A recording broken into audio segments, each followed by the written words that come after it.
মা সরস্বতীর বাহন হচ্ছে আমার পার হওয়ার বাহন। এখন এই মা সরস্বতীর বাহনকে আপনারা গ্রহণ করবেন কিনা, এই ইচ্ছা আমি আপনাদের হাতেই ছেড়ে দিলাম।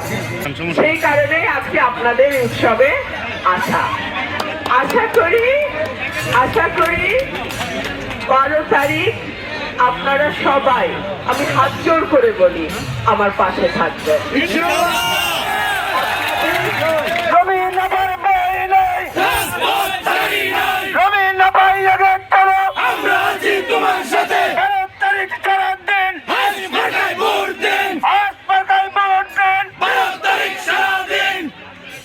ভোট আপনারা যাকে খুশি দেবেন, কিন্তু আমার একটা অনুরোধ, ভোটটা দেওয়ার সময় প্রার্থীকে এটা একটু দেখবেন।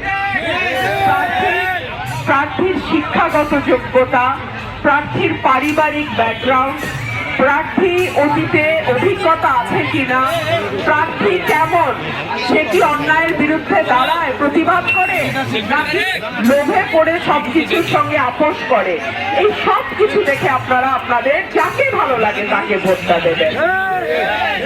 আমাদের একটা ভোট আমাদের নিজের পরিবারের, এলাকার, আমাদের সবার ভবিষ্যৎটা কিন্তু একটা ভোটের উপরে এদিক সেদিক হয়ে যায়। আমি যদি পারি, যেভাবে অতীতে আগে ছিলাম আছি, ভবিষ্যতেও থাকবো।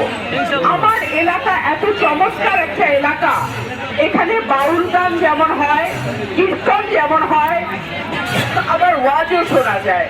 সুতরাং আমাদের যেই সম্প্রীতি, যেই ভালোবাসা, যে ঐক্য আমাদের মধ্যে আছে, খোদা যেন এই ঐক্য আমাদের মাঝে চিরকাল থাকে, এইটুকুই আপনাদের সবার কাছে আমার অনুরোধ।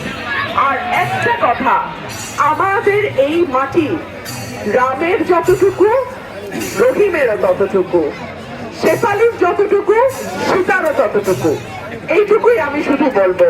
আর আপনাদের 12 তারিখ মা সরস্বতীর বাহন হচ্ছে আমার পার হওয়ার বাহন।